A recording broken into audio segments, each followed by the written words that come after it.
Hello, hello. Welcome back for yet another episode of RV Life. Brought to you by the Danae Collective. Hi, I'm Danae, and this is Maximizing a Small Space.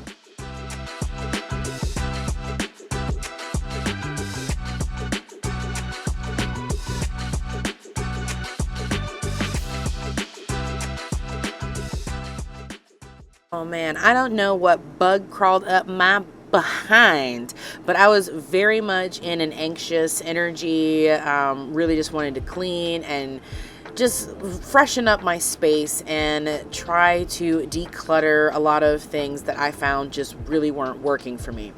So in this case, I had done my laundry. I pulled my sheets off the bed. So I don't know if you can tell, but there's a bare mattress right now. So I am doing all of my laundry and putting it away.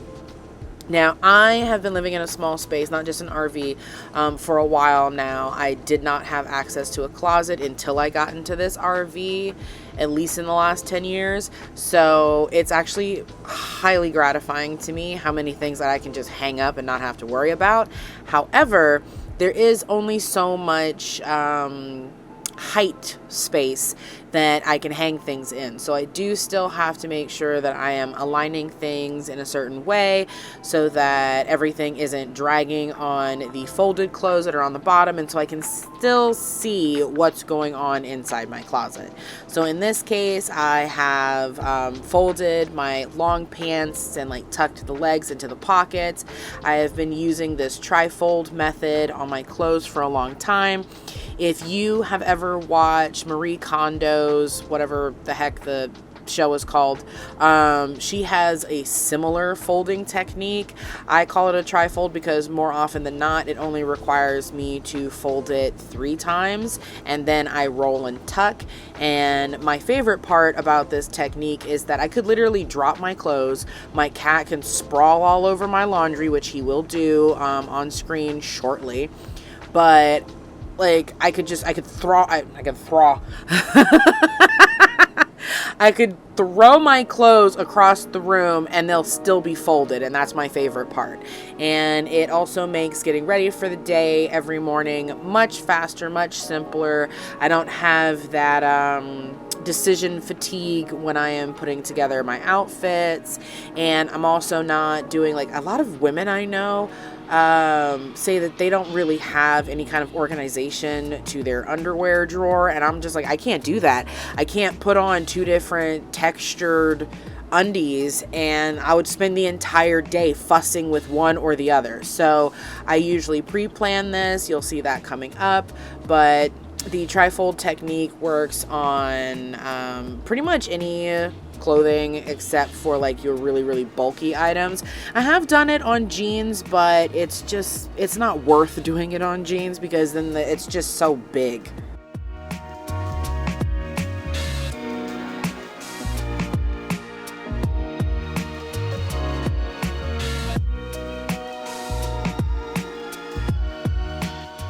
All right, as far as my closet is concerned, I have my dresses, my work clothes, and most of my tops are all on the left because you'll see there I have a large basket, and I also have a cloth bag that I will transport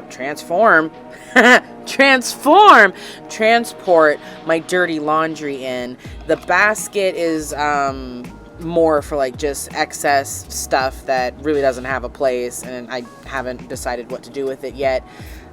Anyway, I put my pants and things like that on the right side, along with some of Jack's clothes and some sweaters and jackets and some lesser worn things like my corset.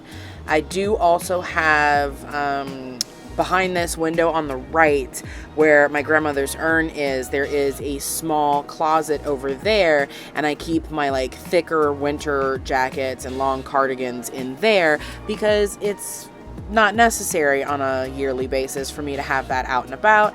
So when I need it, I can go open that up, pull out the particular jackets that I need, and then put them away at the end of the season.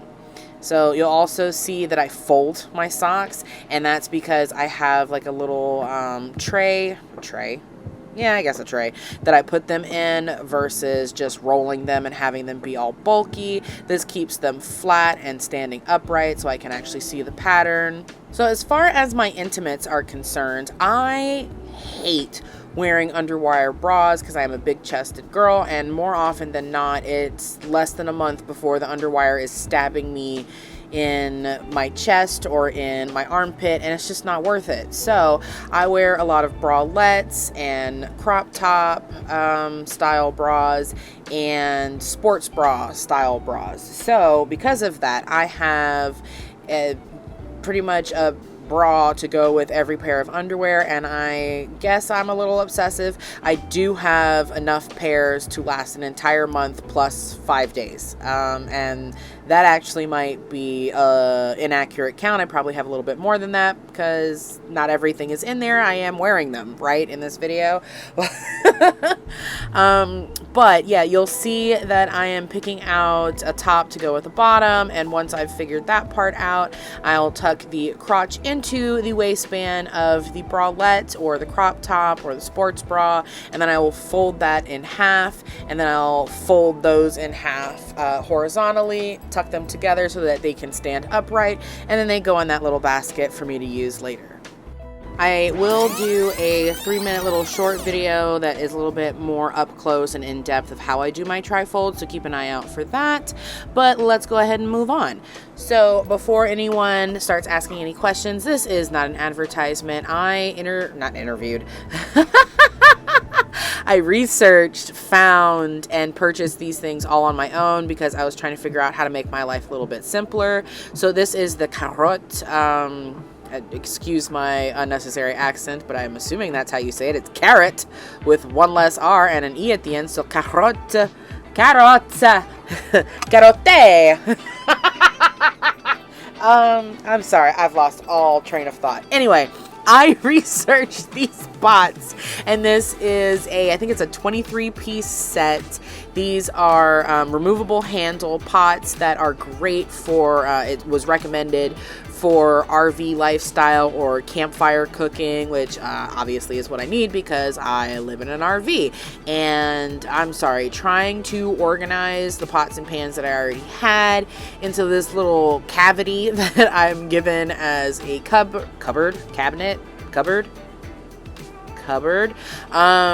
was just not working. So I was checking to see, like, size wise which ones were comparable to the pans that I already have, and trying to decide, okay, do I want to keep these pans? Am I going to go ahead and, drop these off at Goodwill, or maybe give them to a friend who might, still put them to use? But the majority of what I ended up getting as a replacement was perfectly sized to the pans that I already had, so I was able to get rid of those. The only pans that I did keep were my cast iron, because ain't no way I'm getting rid of my cast irons. Excuse you. Like, I spent a lot of money on those, and they're pretty. Anyway, so you'll see in the shadow in the back of the cupboard is actually my strainer. So it's very easy to reach from the sink side of the cabinet. That way, if I need it, I can just reach in and over the little pipe thing to grab it, pull it out, put it in the sink, and use it. Everything else is facing out towards the front door. So I was able to stack all of these pots and pans into each other just like the way they're meant to be. They came with these little sleeves to protect them, which I quite love because I didn't want them getting all scratched up. And while I was doing my research, I saw that these are good for any types of stove, which is great because, not gonna lie, I was worried it wouldn't work on a gas stove. And I guess I would say my dream stove for my future tiny home would be probably a conduction stove, because if it's a tiny home, I don't want like the whole house to get hot like it does when I'm using a gas stove or a gas oven. I need something that I'm not going to have to replace later. So the fact that these pans work on all stoves is amazing, because that'll save me money in the long run. And I managed to get this 23-piece set while it was on sale. I think it was like $200 off. I was like, great. putting it in the basket. My one complaint is that there wasn't a lot of color options for them. I went with the sage, but once I'm like looking at them on the camera, it looks almost like I went ahead and got the white ones because it's just so blindingly bright in the camera, but it is what it is. I will have videos of me cooking with these later on, but for the time being, I am cleaning off any residual residue using vinegar, and I think I put baking soda in there, I can't remember, and just a little bit of simple soap, because it does say to use gentle detergents on there, and it said that you don't want to use metal utensils. So to make sure that I avoid using anything that's going to scratch the surface of these pots and pans, I went ahead and removed quite a few that I knew I wasn't going to use anyway, even in my other dishware. I did keep, I think, like 2 or 3 items, but that's because I don't plan to use them inside of these pots or pans, and because they are still very useful in the long run with other cooking needs. So the kit that I got also came with 3 silicone utensils for cooking with, so that's great, because I almost ended up like going out and buying some new ones, but that was like before I ordered the set, because I didn't know the set was on sale, and I saw it was on sale, and I was like, great, gotta get it. There was a little bit of a misleading image for the lids. There's so little assembly required with this, but you do have to screw the handles onto the lids. And it looked like one of them was supposed to have like a long handle instead of a circular handle, so that kind of confused me, but this took me all of like 5 minutes to put on the handles. It also came with 2 round covers, that way I could literally take the pot or pan from the stove or the oven, let it cool down, pop the lid on it, and throw it in the fridge, theoretically. And I say theoretically because I've noticed that the only things that really fit in my fridge with any accuracy are all rectangular things. It's a very narrow fridge as far as space goes, so I don't think I would ever put these circular containers into the fridge unless it was going in the outdoor mini fridge, or unless I was going to use it as a means of transporting something from one place to another, but we'll see how it goes over time. And as you will see, this is a much better use of space. I can actually tuck my toaster in there when I don't need it, because I have used it more regularly, and it's kind of a pain in the butt to have to lift my bed, which has one broken hydraulic arm on it, and support it with my body just to get my toaster out on a regular basis. So it's nice that I can put it into that cabinet space instead, along with and my blender. Yeah, those are the 2 main things that I keep in there. And I do have space now that I've removed the old air fryer to put the new air fryer in there. And I will say, I was quite happy to see that they had the same color air fryer as the one I had before. That made my day. So since I got the drying stone to put on my counter, and I'm so happy that I trusted my gut and got the one that I did, because I was worried it wasn't going to fit on the little counter space, especially because it's kind of an awkward shape where the sink is. But here I am unracking it. It's the drying stone sink rack. My favorite part is it does have some place for me to put silverware. I can put plates on there. I can put a mug or whatever I need to on the, oh, I forgot. I did not just shop for myself. I also shopped for Jack, and he's got himself a new outfit. He's a little sailor puss, and he was not having fun with my antics. But anyway, See, it's a perfect little fit. I still have room to, you know, tuck little items off to the side, but that does require me to make space for where I would have larger items. I have not put that shoe rack in place yet, so that's going to come in a later video. I guess this will just be part one of my decluttering. I also got this pull down spice rack, have not installed that yet, so expect that to come in a later video as well. Here is the instant air fryer that I mentioned. It's in that soft sea foamy green color that matches my old one, and I guess also technically matches my new cookware.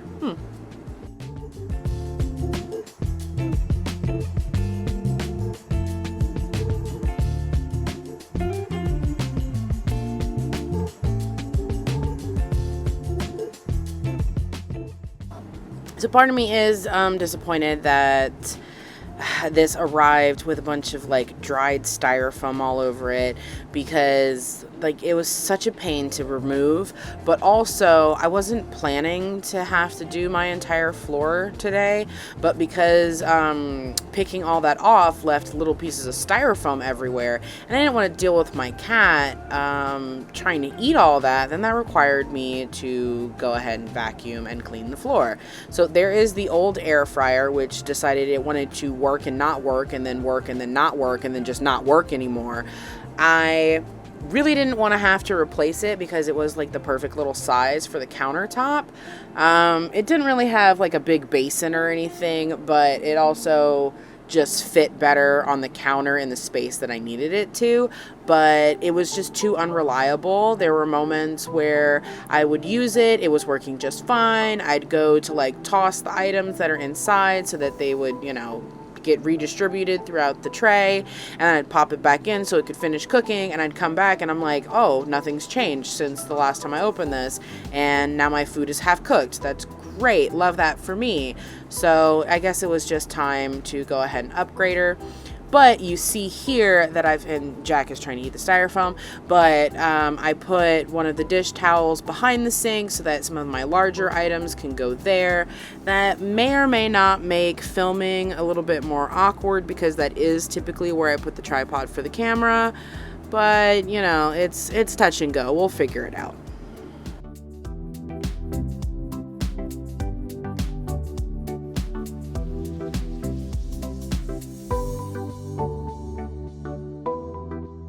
Okay, so at this point it is time to do a bit of a deep clean on the floor.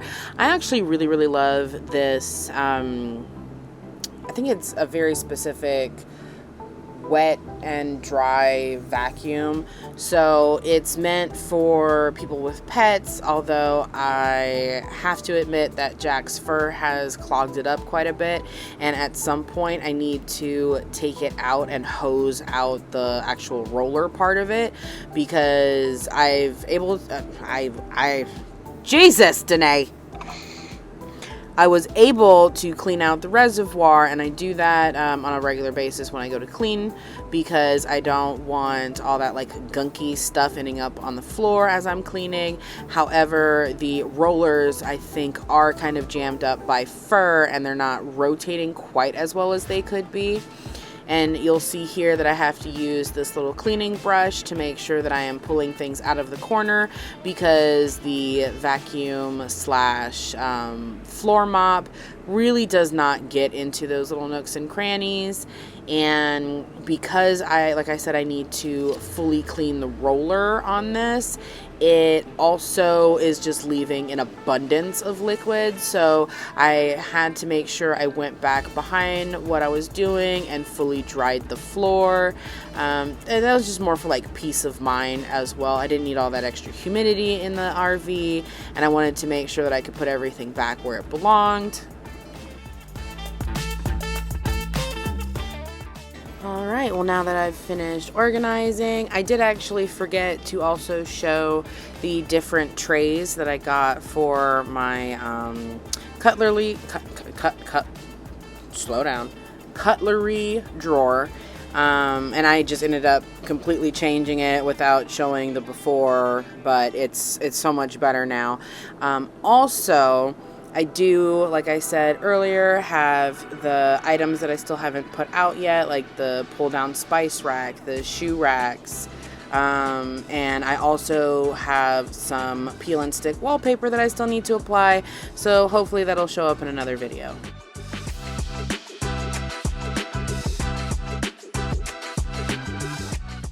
Oops, looks like that's the end of the video. Thank you so much for watching. Don't forget to like and subscribe to get notified of additional content. New episodes now release every Sunday. Come back and see us again soon. Have a wonderful day.